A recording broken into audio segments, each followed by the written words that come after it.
Une guerre énergétique mondiale déclenchée en seulement 19 jours, le plus grand champ de gaz de la planète qui est littéralement en flammes. C'est un scénario catastrophe. Et ça continue.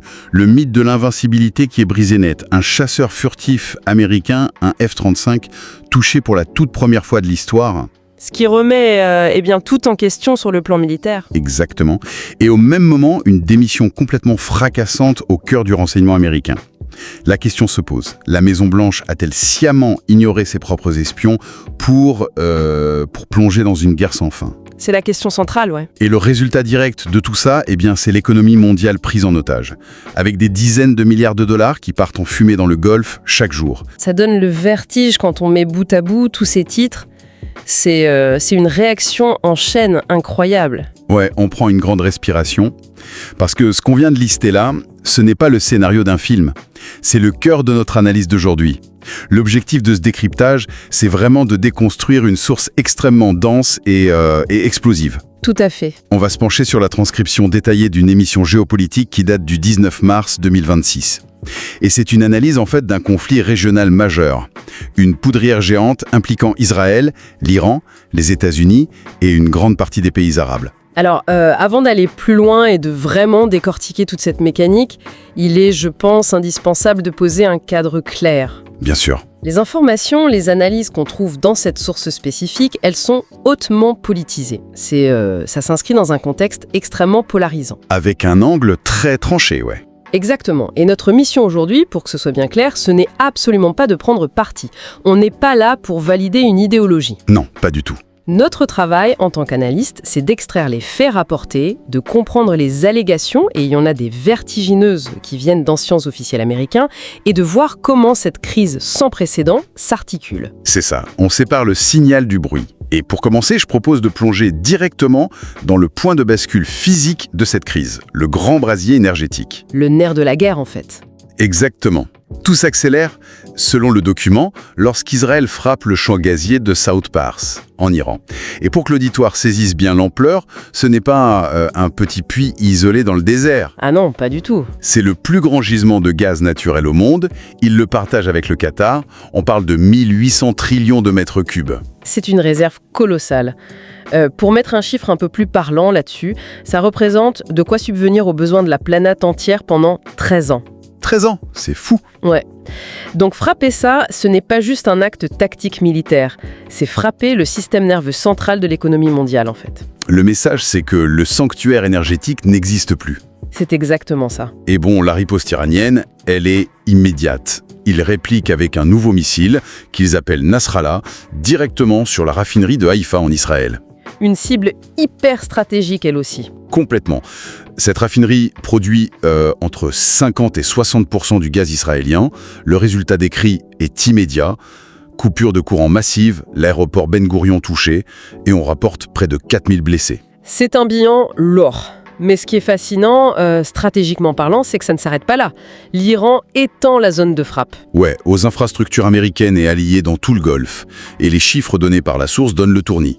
Le champ qatari de Ras Laffan est touché. Ce qui arrête 17% de sa production quand même. C'est énorme. On parle de 20 milliards de dollars de pertes. Et il y a aussi des sites aux Émirats, au Koweït, à Bahreïn, en Arabie Saoudite, avec le port de Yanoubou. En gros, il ferme le robinet du monde. Et c'est là que j'ai besoin de vous. Parce que cette logique, elle m'échappe un peu. C'est comme si, lors d'une bagarre de bar, quelqu'un décidait soudainement de sortir et de mettre le feu à la banque d'à côté, pour forcer tout le monde à arrêter de se battre. C'est une super image. Mais comment cette stratégie de faire souffrir le reste du monde est-elle censée forcer un cessez-le-feu ? Eh bien, ça semble contre-intuitif. Mais ce que la source décrit, c'est la logique asymétrique poussée à son paroxysme. Ce n'est pas une victoire militaire classique qui est recherchée. D'accord. C'est en fait une prise d'otage économique mondiale. Si l'Europe, l'Asie, l'Amérique payent le prix fort avec une inflation qui explose et une crise de l'énergie, la pression internationale sur les États-Unis et Israël va devenir insoutenable. On rend la guerre tellement chère pour les spectateurs qu'ils sont obligés d'intervenir pour l'arrêter. C'est exactement ça. c'est l'asphyxie économique pour forcer la diplomatie. C'est cynique, mais redoutablement logique. Et justement, cette pression internationale, elle nous amène tout droit au cœur de la superpuissance censée gérer ça, les États-Unis. Où là, c'est le séisme politique total. Ouais, les révélations de Joe Kent, c'est la section 2 de notre décryptage. Joe Kent, ce n'est pas n'importe qui. Non, c'est le directeur national de la lutte antiterroriste aux États-Unis. Enfin, l'ancien directeur vu qu'il démissionne avec fracas. Et il va s'exprimer dans une interview choc avec Tucker Carlson. Kent affirme, noir sur blanc, que les rapports de renseignement prouvaient que l'Iran ne représentait pas une menace imminente. Ouais, il insiste beaucoup sur ce point. Il parle d'une fatwa de 2004, un décret religieux qui interdisait l'arme nucléaire, et il dit que l'Iran l'a respecté. C'est là que la fracture institutionnelle est frappante dans le document. D'un côté, les agences d'espionnage disent pas de menace imminente. De l'autre, la Maison-Blanche prépare la guerre. Mais comment c'est possible ?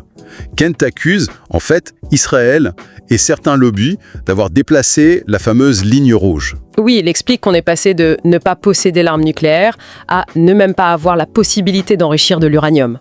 Ce qui change tout. Ça court-circuite une négociation et ça force Trump à entrer en guerre. Mais c'est fascinant et terrifiant en même temps. C'est comme découvrir que le copilote a secrètement changé les coordonnées GPS en plein vol. Oui. Et que l'équipage le savait sans pouvoir rien dire.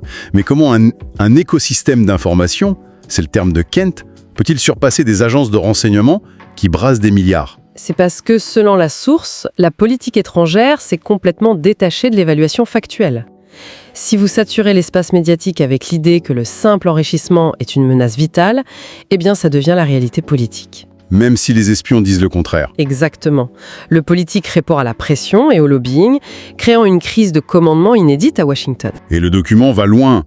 Ken soulève des zones d'ombre sur des affaires internes très sombres. Ah oui, l'ambiance est lourde. Il parle de l'assassinat de Charlie Kirk, un conseiller de Trump opposé à la guerre, et même de la tentative d'assassinat sur Trump à Butler. Il suggère une pression extrême, des enquêtes bloquées. Ce qui montre un appareil d'État en guerre contre lui-même. Voilà. Et inévitablement, ces divisions internes à Washington expliquent notre troisième point, l'échec total de la coalition et l'isolement diplomatique. C'est la suite logique. Les alliés regardent ce chaos interne et prennent leur distance. Le document rapporte que Trump essaye désespérément de rallier le Japon. Il utilise la grosse artillerie rhétorique, l'analogie de Pearl Harbor. Il leur rappelle que 90% de leur pétrole passe par là, oui. Mais le Japon, l'Europe, l'Asie refusent de s'engager militairement. L'Allemagne va même jusqu'à se retirer publiquement de son soutien juridique à Israël devant la Cour internationale de justice. Venant de l'Allemagne, c'est un symbole incroyablement fort. Mais il y a une observation frappante dans la source. Le ministre des Affaires étrangères d'Oman qui publie une tribune incendiaire dans The Economist. Il dit que cette guerre n'est pas celle de l'Amérique, qu'Israël pousse les États-Unis dans le, je cite, « piège d'une guerre éternelle ». Et venant d'Oman, ça a un poids particulier. Bah oui, Oman, historiquement, on le sait, c'est le grand médiateur neutre, c'est la Suisse du Moyen-Orient. Donc, quand le pays le plus silencieux de la pièce se met à hurler au feu, c'est que la situation échappe à tout contrôle, n'est-ce pas ? Garantie de sécurité américaine, eh bien ça ne marche plus comme avant. Les alliés mesurent le coup. C'est ça. Les Européens et les pays arabes choisissent l'autopréservation. D'ailleurs, le document note que certains pays refusent même d'accueillir des diplomates régionaux. Face à un conflit incontrôlable, c'est le repli stratégique. Donc on a des États-Unis et un Israël isolé sur le terrain. Et ça nous amène au quatrième grand axe, la guerre d'usure technologique et économique. C'est peut-être la partie la plus révélatrice sur la nature de guerre future. Sans doute. On a cet aveu rapporté par CNN qui est historique. Un avion furtif F-35 a été touché et a dû faire un atterrissage d'urgence. Le mythe de l'arme ultime qui en prend un coup. Ouais, le F-35, l'avion indétectable par excellence. Mais ce n'est pas juste un coup de chance de la défense adverse, c'est le résultat d'une stratégie d'épuisement financier. L'Iran comprend qu'ils ne peuvent pas lutter à armes égales, technologiquement. Donc ils tirent des armes à bas coût. Un seul missile qui libère de multiples leurres ou des bombes à sous-munitions. Voilà. Et face à ça, les défenses antiaériennes aux Émirats ou en Israël, elles sont obligées de réagir. Elles doivent tirer, et le document souligne qu'elles sont contraintes de lancer 8 à 10 missiles d'interception pour neutraliser un seul de ces leurres. Sauf qu'un leurre coûte peut-être $100 000 et un intercepteur coûte des millions. Ok, analysons bien cela, parce que c'est crucial.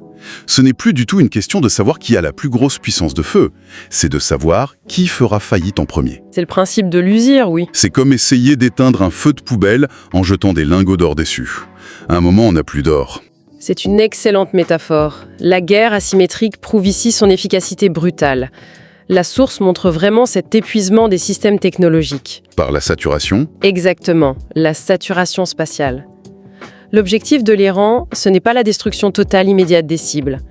C'est l'asphyxie logistique et financière des boucliers antiaériens de la coalition. On les vide de leurs munitions ultra chères. c'est fascinant et effrayant. Et ça nous amène à la conclusion de ce décryptage.